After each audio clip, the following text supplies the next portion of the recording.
Partner, eto na! Nagbabaramdam na naman ang ating Mahiwagang Burnay!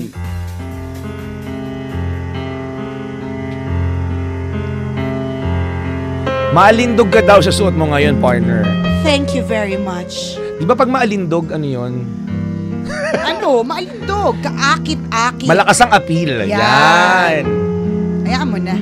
Oh, ha? Pumayag Tuwad pa more, tuwad pa more. Pumayag ka na, Chopper. Papahiram ko naman sa kulay Butt out, blue. partner, butt out. Yan. Tas subsub ka ng konti, subsub ka ng konti. Ano ba? Nung uto mo Yan. na ako. Maganda yung ganyan position habang nagbabasa ng Burnay. Alin? O, para na, nag-enjoy din yung, yung mga periscopers natin. Sexually attractive. Ano ba? Oy, binibigyan nila ng definition yung alindog. Alin ba? Yung alindog. Tuwad. Ano bang problema niyan yung lahat? Sige sa off-shoulder ko at sa puwet ko, ha? Ay, ayaw tumuwad. Nagagalit sila, ayaw mo daw tumuwad. Ano, magbabasa ng Burnay? Nakaganto? Ito na. Okay. Christy, hindi mo ko kilala, pero alam ko kung sino ka. Sumulat ako para tuldukan na ang isang malaking kasinungalingan. Nagkaroon kami ng relasyon ng asawa mo. Matagal na panahon ko ding pinaniwala ang sarili ko na maaagaw ko siya sa'yo pero nagkamali ako. Dahil sa dikta ng konsensya ko, ay itinigil ko na ang pakikipagkita sa kanya. Pinutol ko na ang anumang bagay na namamagitan sa aming dalawa. Alam kong mahirap, pero sana mamatawad mo ko sa sakit na naidulot nito sa pamilya mo. Tila huminto ang mundo ni Christy habang binabasa ang email na ito mula sa isang babae na hindi niya kakilala. Sa loob ng 10 taon nilang pagsasama ng kanyang asawang si Adrian, kahit kailan ay hindi niya inisip na kaya siya nitong pagtaksilan. Para kumpirmahin ang nilalaman ng sulat, ay tinawagan niya agad ang kanyang asawa na nasa opisina. Adrian, may finorward ako sa iyong email. Pakibasa mo naman please. Sabi ni Christy sa asawa. Binasa ni Adrian ang email. Christy, sino nagpadala sa iyo nito? Tanong ni Adrian. Ikaw siguro ang dapat kong tanungin. Tapatin mo ko, Adrian. Sino ang babaeng yan at ano ang kinalaman niya sa buhay mo? Sabi ni Christy. Ano bang sinasabi mo, Christy? Pinagdududahan mo ba ako? Wala akong ginagawang masama. Pwede ba sa bahay na lang tayo mag-usap mamaya? Sige na, bye! Galit na sabi ni Adrian sabay baba ng telepono. Ay, defensive! Ganyan talaga kayo mga lalaki. Kayo nga na nga. Ito may kasalanan kayo. Panggalit! Guilty! Halatang halata! Nang maputol ang linya, ay mas lalong bumigat ang loob ni Christy. Mas lalong dumami ang mga tanong sa isip niya. Hinintay niya ang pag-uwi ni Adrian. At nang makaharap na ang asawa, ay isa-isa nang sumagasa sa kanya ang mga katotohanan sa likod ng diham. Christy, patawarin mo ako. Natukso lang ako. Yan ang mga linya! Sinasabi na nga ba? Lalaki lang ako! Yung mga ganyan! Nakakabwisit yung mga linyang yan. Aamin din pala. Christy, patawarin mo ako. Natukso lang ako. 4 months ago na makilala ko si Mabel. Kliyente namin sa office.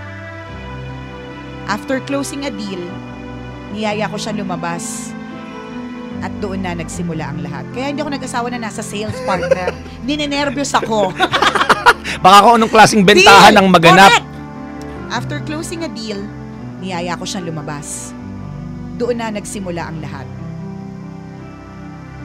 Isang araw ay tinanong niya ako kung kaya kong iwan ang pamilya ko. Hindi ako sumagot. At yun na ang huli naming pagkikita. Paliwanag ni Adrian. Walang hiya ka, Adrian. Paano mo nagawa sa akin to? Paano mo nagawa lokohin kami ng mga anak mo? Napakawalang hiya mo, sinira mo, tiwala ko sa'yo. Sabi ni Christy sa asawa.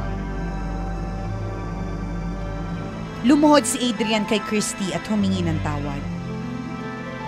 I'm so sorry, Christy. I'm so sorry. Please give me a chance. Hindi ko sinasadyang saktan ka. Hindi sinasadya. Nakita kayo dun sa motel. Hindi kayo sinasadya. Nakakainis kaya yung ganyan. Kumukomment ako. Nakisali sa kwento. I'm so sorry, Christy. Please give me a chance. Hindi ko sinasadyang saktan ka. Mahal na mahal kita. Kung patatawarin mo ko, patutunayan ko sa'yo na kaya kong magbago. Pagsusumamo ni Adrian. Nang mahimasmasan si Christy, ay nag-usap ng mahinahon ang dalawa. Puno man ng galit ang puso ni Christy, ay mas nanaig pa rin ang pagmamahal niya para kay Adrian. Adrian, dalawang bagay lang ang pwede kong gawin matapos kong malaman ang panloloko mo. Ang hayaang masira ang pamilya natin dahil sa ginawa mo, o ipaglaban ang 10 taon nating pagsasama.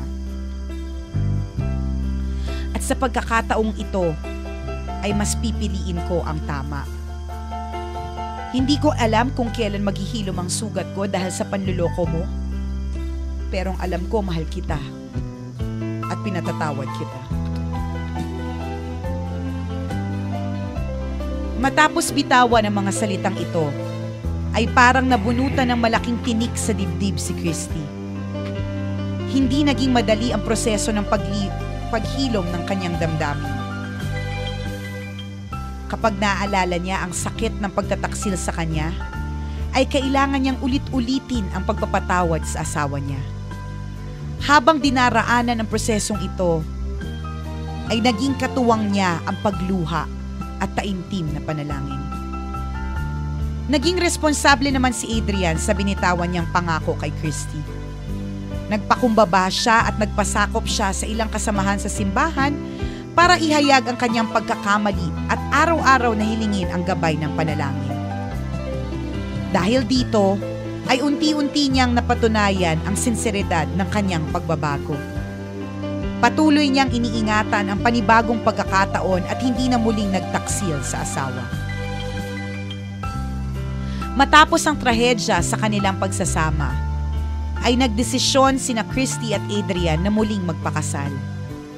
Muli nilang sinariwa ang kanilang pangako sa isa't isa na magsasama sila sa hirap at ginhawa.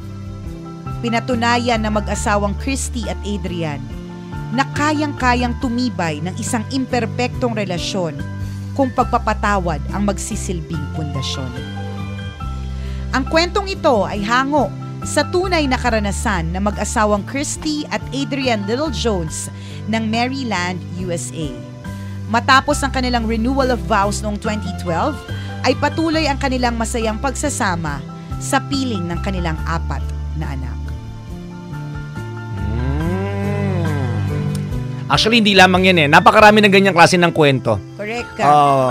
Iba't iba lang ng tindi. Correct. At ng intensity. At iba't iba rin ang atake. Pero ang punot dito talaga dito is pagtataksil at pagpapatawad. Correct. Alam mo, partner, talagang hanga ako dito kay Christy kasi partner, iniisip ko pa lang kung what if mangyari sa akin. Iniisip ko na kagad kung anong klaseng blade ang gagamitin ko para sugatan ang mukha niya.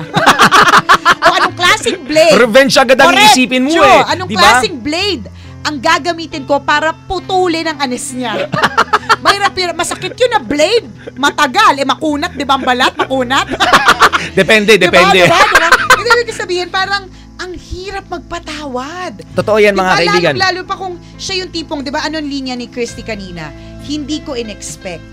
Diba? Hindi ko in-expect na ikaw yung tipo ng tao makakagawa niyan. Parang parang 'di ba, ang hirap magpatawad lalong kung alam mo babait tapos hindi expected. Napakahirap kaya kahanga-hanga yung ganyang klaseng ginawa ni Christy, yung kaya niyang magpatawad. Correct. Sana lahat kaya magpatawad, no? At sana lahat ng binibigyan ng pangalawang pagkakataon ay hindi sinasayang yung pangalawang pagkakataon.